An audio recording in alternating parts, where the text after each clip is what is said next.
Hey guys, welcome back to the show today. And today's topic, I want to talk about neck tightness. And really, I want you to better understand the signal of tightness and the real reason your body and your neck stay tight. So, most people treat a tight neck as a muscle problem, and that assumption is the entire problem. Question is not how can I stretch my neck tightness away? The better question is why does this neck tightness keep coming back day after day? Now, the first question of any intervention is whether you can measure if that intervention is working to achieve what you're looking for. However, most of us don't even consider if the intervention will resolve the neck tightness for good. People stretch their neck for years because when you stretch it, it immediately feels better. So you continue to stretch it to feel better for years. And this is the larger problem that I want to reveal in the show today.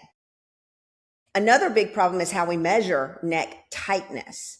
Now, the typical measure that is most commonly used for neck tightness relief is how it feels immediately after the intervention. Most people are completely unaware of the causes and the risk factors of neck tightness and the progression that is happening while they are seeking solutions for quick relief. Now, the solution is in tracking more than relief symptoms, okay? That feeling of instant relief should not be the unit we quantify as how effective an intervention that we choose is.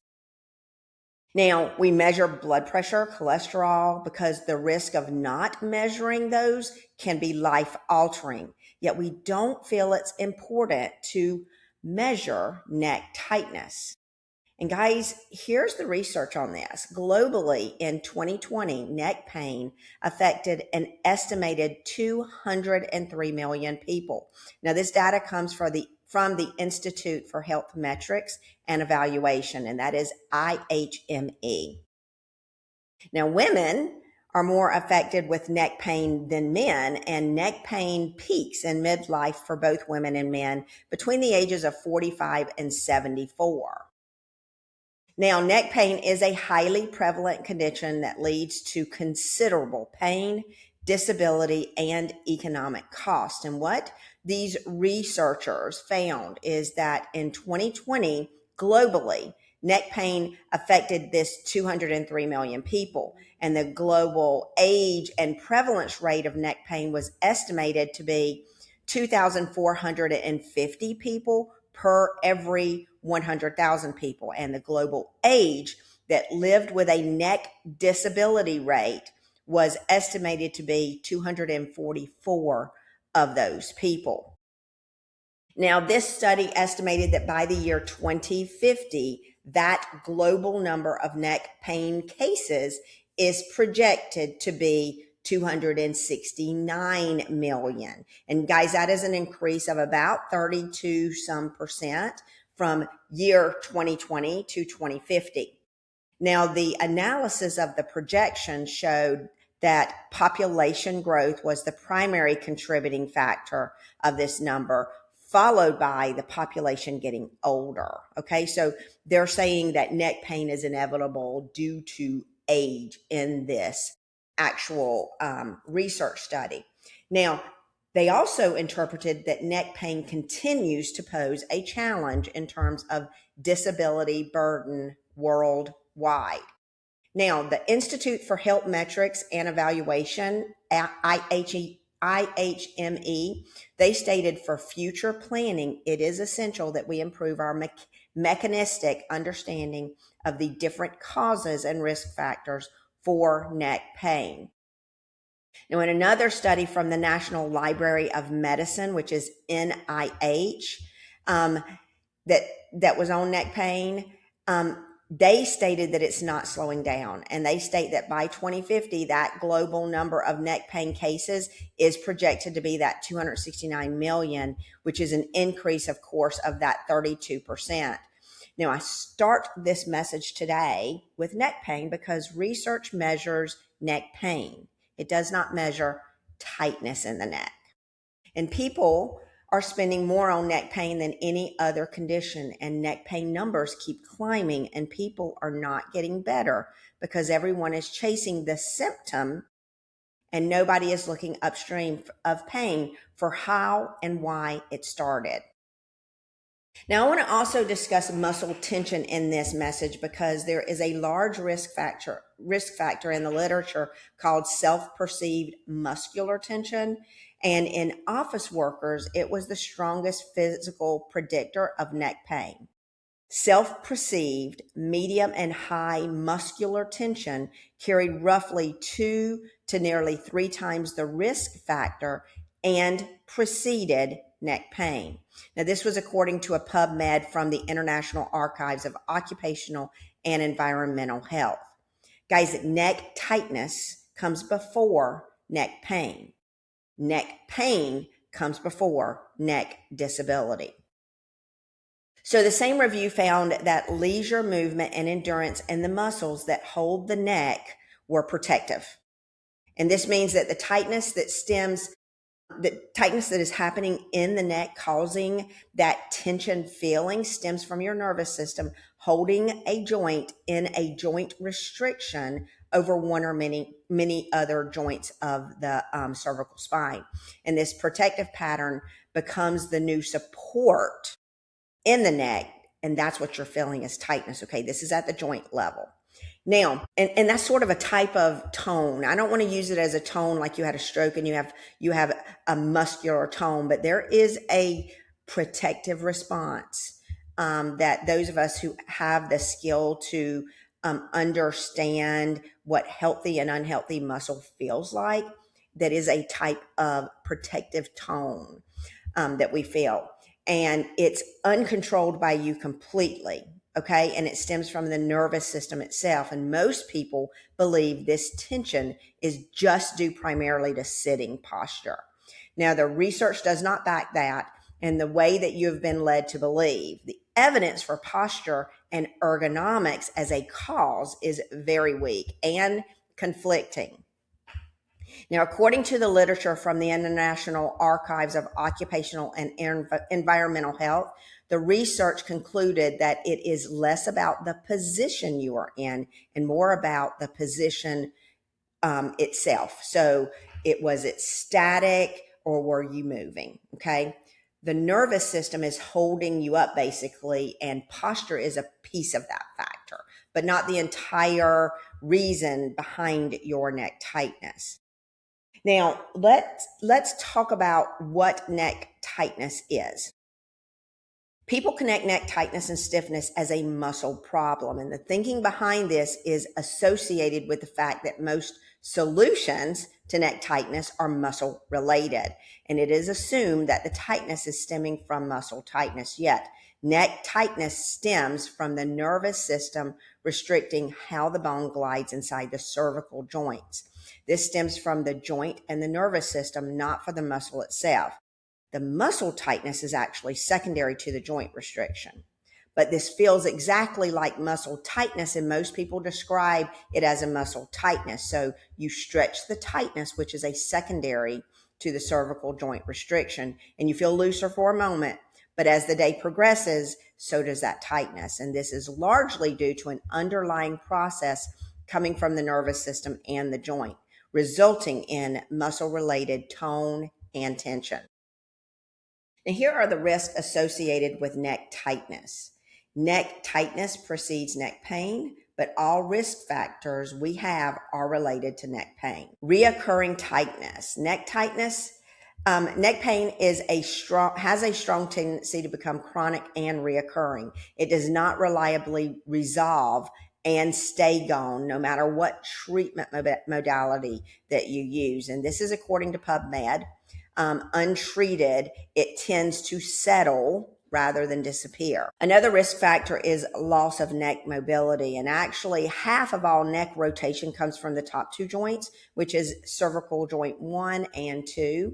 And this is I can never say the name of this joint well. So, atlantoaxial joint and it provides about 50% of cervical rotation.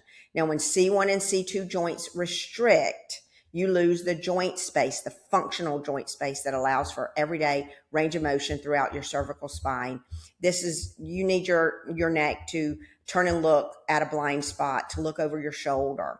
Now, guys, the cost of this loss is a loss of functional joint space that immediately impacts how far your C1 and C2 joints can move in one direction. And this impacts the range of motion through the entire cervical spine. So this is C1 to C7. The third risk factor is migraines and neck pain. And people with migraines, those who also had neck pain that co-occurred at one time, they reported more headache days. They experienced higher intensity migraines and required more medication use than those with migraines alone. Now, the fourth risk factor is loss of cervical range of motion, and as it's associated with dizziness, and then dizziness is associated with increased falls. The neck is dense with position sensors that feed your balance system, and neck pain is associated with dizziness. It's not the only thing, okay? And then the dizziness in older adults is also a known risk factor for falls. This is where a stiff neck is going to connect to independence later in life. Another risk factor is neck tightness. It kind of runs a loop alongside stress, okay? Stress and the neck feed each other. Long-term stress, anxiety, low mood, they are all linked to neck pain. And the strongest predictor in office workers was self-perceived muscular tension at up to nearly 3 times the risk. Now, the neck tension you feel is actually the silent shutdown cycle that is present in your upper body movement system. Now, another risk factor is neck tightness, and it's linked to uneven cervical joint loading. Neck tightness is a sign that the joint is not moving or loading in the way it should, and that's in a natural way, like what you came to this earth with.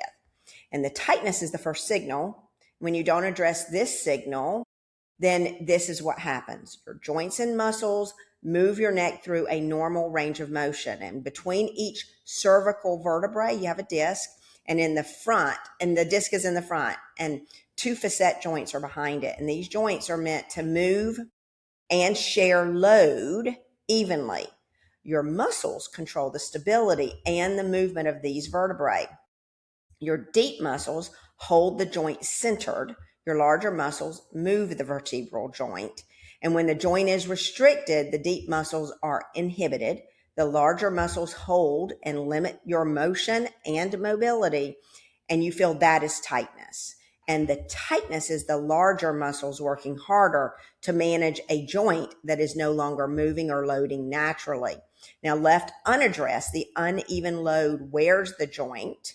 The disc will lose height.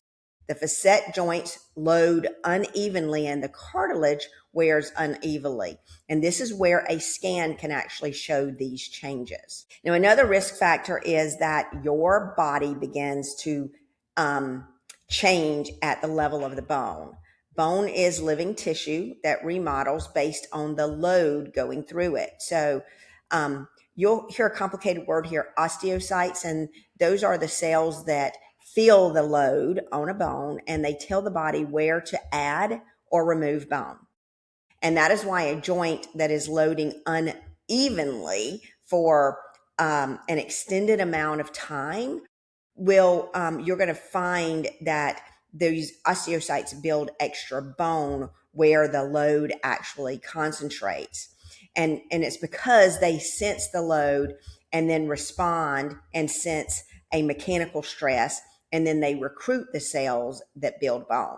And in a joint that loads wrong for an extended amount of time, months, years, bone is going to build up more in that load-bearing region. Now, bone spurs are going to form, and the joint space is going to narrow, and the disc between the vertebrae, now we're talking about C1, C2, 3, 4, 5, 6, 7, it's gonna get smaller. It's gonna thin. It's gonna go from sort of a grape to a raisin. The cartilage in there on the joints and the joint space is going to narrow. Bone spurs are going to form at the joint margins and along with hardening of the bone underneath. And these changes, guys, these changes are what define osteoarthritis on a scan. Now, the bigger picture here is the rising epidemic that stems from unidentified neck tightness. Neck pain affects about 203 million people worldwide, and it hits women more than men, and it peaks between ages of 45 and 74, and it ranks fourth among all causes of disability. And this is according to the Institute for Health Metrics and Evaluation. Now, the path of unidentified and unaddressed cervical tightness, this is what happens. Neck tightness is a signal from the body telling us of a path that destruction is going to occur if we don't address the core problem. The predictable path we find in the literature starts with the joint restriction in the cervical spine, and it cascades through the muscles that surround the joints in the spine and is linked to also the thoracic spine and shoulder shutdown cycle as a whole.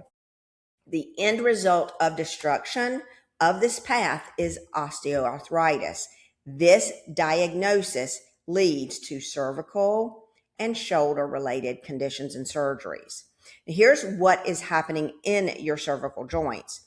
Your cervical vertebrae are going to lose functional joint space into rotation, side bending, flexion, and extension. The deep muscles that support those cervical vertebrae, they're inhibited through a process called AMI, which is arthrogenic muscle inhibition. This is found in the literature. Now, a more understandable term that I coined from this process is the silent shutdown cycle. Now, in this cycle, the process of joint restriction starts by the nervous system.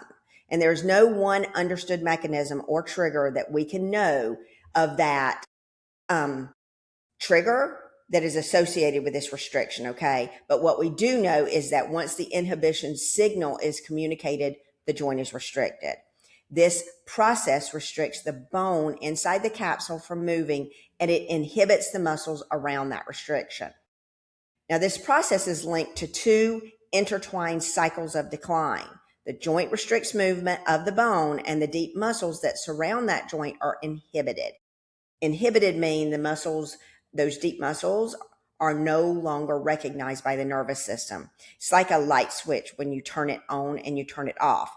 The nervous system turned these muscles off. That's all it knows to do. Turn off. Fear, flight, the fight or flight response, turn off and inhibit the muscle.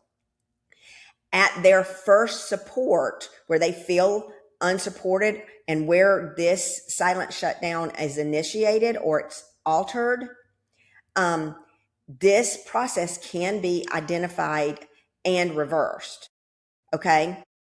And then you can actually turn that muscle back on to be recruited. However, when the nervous system turns these muscles off, at first their support is altered, but with the process not being identified or reversed, the inhibited muscle is totally no longer recognized or recruited. Now, it's important that you understand this inhibition begins two different processes. One is in the joint itself and the other is in the deep muscle. And the deep muscle inhibition starts another force. This action occurs to the inhibition of the larger muscles of the neck. Now, the bigger movers that take over and brace your cervical spine, these deep stabilizers are inhibited through the silent shutdown cycle. Now, these muscles are the trapezius, the upper fibers, and this is a large muscle spanning the back of the neck and the top of the shoulders. And this is one of the muscles that most people grab when they say their neck is tight. The sternocleidomastoid, this is actually a rope-like muscle, and it runs down the front and side of the neck, and it runs from behind the ear down to your collarbone. The other muscle is the levator scapulae and scapula. This runs from the upper neck down to the shoulder blade, and this is a very common site of tightness where most people experience. I don't know if I can turn around here and show you, but like right here you experience tightness or tension, and that is your levator scapulae or scapula. Then we have the splenius capitis, which is a broad muscle at the back of the neck that runs to your skull. The cervicis, which sits beneath and alongside the capitis. And then you got the semispinalis capitis, which is a large muscle, and it runs up the back of the neck to the base of the skull. And then lastly, we have these scalene muscles, and these are on the side of your neck, and there are actually 3 of these. And these muscles now hold your cervical joints so that they stay restricted at the joint level. And that constant guarding is the tightness that you're feeling. And this is the silent shutdown cycle in the neck.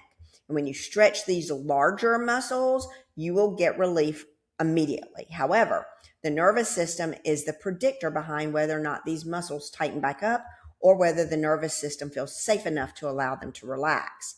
And I want to point out that the nervous system does not turn this process in reverse. It requires feedback to perform that process. And I'm going to talk about that in just a little bit. Now, here's where our neck tightness is coming from. It's important to note that research connects that when the cervical joints are restricted, specifically C1, C2, and C7, and the thoracic spine joints are restricted, and again, restriction is the joint capsule tightening around the bones to stop the bones from moving, okay? So I've done this a lot in my videos. This is how the capsule restricts. The bone is inside. It's supposed to glide freely, but when it restricts, it doesn't. So it has to come from somewhere else. Now, the research connects both the cervical and thoracic spine contribute to neck tightness and pain through regional interdependence. And when you change motion in the thoracic spine and cervical spine, you can improve pain in the cervical spine. Now, what the literature did not report in this cycle, I am mentioning your neck tightness. It sits on top of another system. I classify this system as the upper body, and it includes the cervical, thoracic, spine, and the shoulder systems together. Now, the AMI, the arthrogenic muscle inhibition cycle, runs in the entire system, shoulder, thoracic spine, and neck, and is linked to what drives the cervical tightness. Now, that specific mechanism is what you are feeling. So the regions of the cervical spine, the thoracic spine are connected to the shoulder complex. And the research shows the thoracic spine influences the neck. The inhibition that occurs in the cervical, thoracic joints, and the deep muscles that support these joints, as well as the larger muscles that are now in a guarded position and assisting the nervous system to hold the muscle and hold the joint. That, guys, that is what is happening. And that is why you experience muscle tension in your neck. And here's why stretching alone limits the reversal of tightness to short term. Stretching changes muscle length for a very short window of time. It does not restore joint motion in a restricted joint or in multiple restricted joints. And it does not switch the stabilizers that have been inhibited back on. It also is not linked to reversing the hold in the larger muscles because their signal to hold comes from the entire system, and it is linked to the silent shutdown that is happening in that entire system. The neck tightness you feel is coming from 3 separate sources. The surface tightness you feel is the larger muscles. I talked about the upper trap and all of the other larger cervical muscles. The joint restrictions in the cervical spine, thoracic spine, and the shoulders, and that complete system is the source of the tension and the hold of the muscles. Now, this stems from the nervous system restricting the bones from moving through their functional joint space. Now, the third source is the deep muscles of the cervical, thoracic, and shoulder. These are inhibited and not being recruited anymore. And this inhibition shuts off more than just the bones moving in the capsule. It also is important to note that there are things inside the joint capsule that also lose in this inhibitory process. And I'm not going to get into that today, but those things are very important to understand as well. This trifecta is coming from communication between your nervous system, your joint capsule and your muscular system. And this muscular system is the deep muscles and the larger muscles. It's important that I point out that almost all care happens at the surface of this entire cycle. Stretching the muscles, a Theragun to the muscles, dry needling to the muscles, a TENS unit to the muscles, creams that reduce pain at the muscular level, strengthening to the larger muscles, heat, ice, red light for those muscles. All treatments available to us affect the larger muscles only. Now, the answer to solving the complete problem that is neck tightness lives upstream at the joint and the entire upper body movement system. This system is addressed through chiropractic, osteopathic doctors, some physical therapists that specialize in manipulation, but it's important to note that in the research literature they concluded that thoracic spine thrust manipulation may provide short-term improvement in patients with acute or subacute mechanical neck pain. However, the body of literature is weak and those results may not be generalizable. It's also important to note that the relief was short-term and that this trial was performed after pain was noted. Now, if our current treatments that we have available to us only offer short-term relief for neck pain and neck tightness precedes neck pain, we need a better way to identify and measure tightness before the tightness results in pain. We need a way to measure the tightness, and this number will provide us with a tool that we can personally use to track the true outcome of a treatment we spend money on. I have created the Healthy Movement Score and a movement age, and these are a biomarker for neck tightness, specifically neck tightness. And this tool looks at the gross movement of the joints in different planes of movement, and it denotes the compensation occurring from the tightness. And this shows us the areas of the body that is inhibited. Then it looks at each cervical joint, thoracic joint, as well as the rest of the joints in the upper body. This tool is going to provide you with a score, a mobility health score. And this score is going to tell you which joints are restricted from AMI, how much functional joint space is lost. It's going to take your total movement testing and combine it with joint specific testing. And it's going to be able to give you a mobility health score. And this score is a component of a larger scoring system, which is the Healthy Movement Score. The Healthy Movement Test. And this movement test gives you your mobility health score in all of the joints of your body and then your movement age. This movement age takes the measure from testing your current age and provides you with a predicted age of how well your joints move, how much functional space is available in the joints. This number will never compare to your bio age, which is a different method of measure. So your bio age is the age of your biology. Your movement age is the age of how much joint space functionally, that functional joint space inside the joint capsule that you have remaining.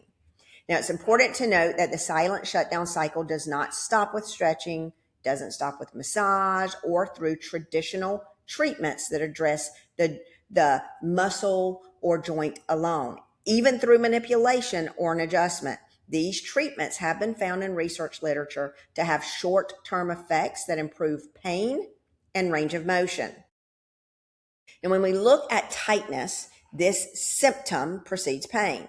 And this tightness stems from a deeper source. And through research, we find the literature that supports pain relief methods, but also learn these same methods do not offer resolution or preservation beyond symptom management. Now, here's what this information provides to us. It's pretty simple. We need a tracking system that tracks each intervention, a method in which we ourselves can track progress outside of how we feel. We need a different approach and care to identify the source of tightness, and we need to track the progress of the source that has changed over time. We also need a program that works directly on the silent shutdown cycle to give you the ability to identify when that cycle is activated. You need to be able to identify and look at joints and muscles that are affected when that is identified and work on restoring healthy function of bone in those complex systems. I've created the test that identifies this cycle, and I use it to identify the movement compensations and the loss of functional joint space loss in the joints found to be restricted. I also use that tool and apply the testing to how I program my stretch mobility coaching sessions. Each session tests the subjective feeling my client has experienced since their last session. We discuss what part of their movement was affected through these symptoms. I look at the joints in those areas and I identify the muscles that are inhibited and holding. I open functional space in the joint capsule using my gentle hands-on techniques. That allows the bone to glide more freely inside the capsule. Now, my approach then focuses on initiating and activating the muscles connected to those joints specifically. This focus of care is on the movement system as a whole, where the testing identifies the source of the symptom that you're feeling. The session is focused on identifying and addressing the source and the communication that has been lost that is initiated by the silent shutdown cycle. And this is going to provide a temporary release of the nervous system response, the hold, and that is associated with the overall shutdown initiation. To keep this response from initiating again, it's recommended that the client learn which muscles and joints are in decline, learn how to maintain the joint space between sessions, and learn how to and what to activate between sessions to keep the nervous system response from reinitiating between each session.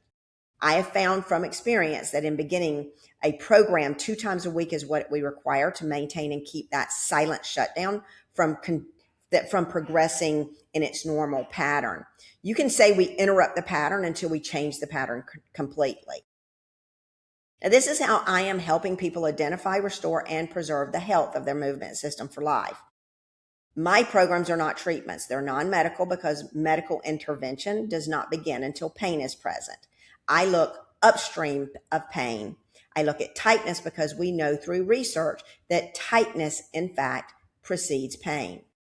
Your largest takeaway today is that your tightness is a symptom of something much bigger than you have been taught to understand. And we've been taught that pain is what we use to measure when we need a treatment. But guys, when we look at treatments and how those treatments manage symptoms of pain and how those treatments don't address the source of tightness, we can conclude that our new measure to seek care is tightness, soreness, and stiffness. And these upstream symptoms give us the power to identify the source of tightness. Now, when we have identified the true source of the symptom, we can program a non-medical session that identifies the source and focuses on restoration and preservation way before pain. So for those of you who are looking to look upstream of your tightness, even though you already have tightness and you wish to resolve it before it becomes pain, connect with me to learn more about how I can help you restore the functional joint space that has already been lost in your joints and how you can reactivate those deep muscles that support those joints so that the muscles that are holding and causing the tension that you feel can finally relax. For more information, reach out to me directly through my website. That is www.thestretchmobilitycoach.com/Beckett, Beckett. And I'll put that in the notes below. You can also follow me on social media and connect through a direct message or connect with me through email or text. You can send an email over to info@thestretchmobilitycoach.com, or you can just text or call the office at 513-874-8800. Guys, I hope that you found this information helpful. I hope that you better understand tightness, stiffness, and soreness, and that it's way upstream pain, waiting for that tightness to resolve through stretching or other methods that we find in the literature doesn't work is not going to reverse the problem. The problem doesn't go away. And at the end of the problem of you just waiting and stretching is going to end up, it's linked to osteoarthritis. So hope you find this information helpful. And I hope that you'll share this with someone who really has neck tightness and talks about it all the time, or posture. I'd love to connect with them and really help them understand what's going on, and you as well. So thanks for joining me today, guys, and I'll see you next week.